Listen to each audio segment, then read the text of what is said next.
Good evening, Al-Pam News Network viewers. I'm Carol. I'm your host for the evening, and joining us is Mr. Peter Boykin, and he's going to share his vision for North Carolina's future in his campaign for Lieutenant Governor in November. So welcome, everybody, and welcome, Mr. Boykin. Thank you for joining us tonight. Thank you. You're welcome. So are you ready to dive into a couple questions? Sure. Thank you. So, ladies and gentlemen, we're going to take a peek into candidate Boykin's vision and explore the key issues shaping his campaign for lieutenant governor. First question, Mr. Boykin. How do you define your role as a grassroots American's first constitutionalist? Well, I believe in defending our Constitution. I'm a constitutionalist. The framers who came up with the Constitution were of different views, different religions, different places of life, and they all worked together to put together one of the greatest documents on this planet. And it's worked for over 200 so years. And it's because of that compromise and that defending of our Constitution that our government still exists. So instead of saying, say, conservative or liberal, I think it's best to say you're a constitutionalist, because that document can have some liberal points, it can have some conservative points, but at the end of the day, it's supposed to govern all people of all walks of life here in the United States of America. Thank you, sir. Thank you for that answer. And what are the core values driving your campaign for lieutenant governor? Well, for me, I'm trying to keep it basic. Everybody out here is, no matter what side of the fence you're on, we're all dealing with the same issues. Basically trying to put food on our plate, trying to pay our bills. Infrastructure, jobs, and education is something that affects every citizen in North Carolina and in any place pretty much all over the world. But that is the main goal when it comes to making decisions or pushing for things if I was to become lieutenant governor. Keeping it simple, right down to the basics. Thank you for that. And how do you envision empowering North Carolina with visionary leadership? Well, unfortunately, as a lieutenant governor, you don't have a lot of power, but you have the power of the gift of gab, the bully pulpit per se, pushing towards bills. So you kind of you're in between the legislative and the executive branch, but you are a voice of the individuals, the people, the school system. You are supposed to bridge that gap between the citizens and the government. And so my vision is to listen and open up to be there for every citizen in the state of North Carolina to find out what's the issues, what's bothering them. It's not all about what I want. I don't have any children myself. I don't really have a stake in the educational system right now. So I'm wide open to listen to the students and the parents and make decisions and help them make decisions towards our future.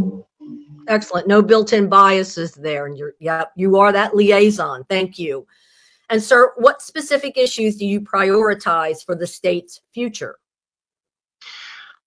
We got to build our infrastructure, build it up. We have to ensure that people can get great jobs here and keep great jobs. And then again, we have to build on the educational system. A lot of people are talking about the vouchers and the private school industry and school choice. But we have to figure out some contract between the parents and the teachers. And we have to build towards a better educational system that can build careers for people, not just pushing them to college, but can build trades and careers and keep the jobs going. Yes, sir. Agree. And sir, how do you plan to engage the community in shaping your policy decisions?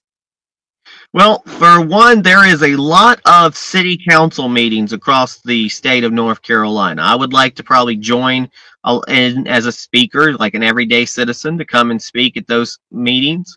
Nothing special, just join as anybody else. But let people know I'm available. Make sure my office is open. Make sure that people can communicate with me. And then possibly have some town halls where people can address some issues. I'm not just going to be doing to the GOP clubs. You know, I'm not here for just the Republicans. I'm here for all people. So I want to be there for everybody. Thank you. And can you share some of your insights into your approach to the economic stimulation in North Carolina? Well, for me, I think that the big key is making sure that we have proper jobs that people can last for a long time, and they have to pay well. Not exuberant prices. There still needs to be the different ways of when you go to college and get a trade, you make more than somebody who's just that has no experience. But people have to be able to pay their bills at the end of the day. And then the more they have, the more they can spend on products. And hopefully we can push towards North Carolina made products and local businesses. Excellent. Thank you, Mr. Boykin. How do you address the importance of diversity and inclusion in your campaign? Well, I'm a diverse candidate. I know that, unfortunately, when people want to push the DEI in schools, it turns out to mostly push towards a sort of a racist agenda. Mm-hmm. They're always saying that they are pushing against racism, but in the fact, they're actually racist in the way that they're attempting it. It's okay to understand and teach our students and our children about the diversity of American citizens. But when you are teaching that diversity by bashing certain people, by doing so, you're no different than it was in the past. And we have to learn from our past, and we have to move forward. Thank you. Last question, sir. What message do you have for the voters in North Carolina as they consider their choice for lieutenant governor in November 2024? Well, for my campaign or any campaign out there, especially if you are trying to get your particular party to win, you've got to realize that the candidate that you choose has to win the general election. That candidate, regardless of money or anything like that, I don't have a lot of funding, but I do have the know-how. I have the speech is free, that I can have the platform that I can run and I can beat somebody with $1 million. No problem.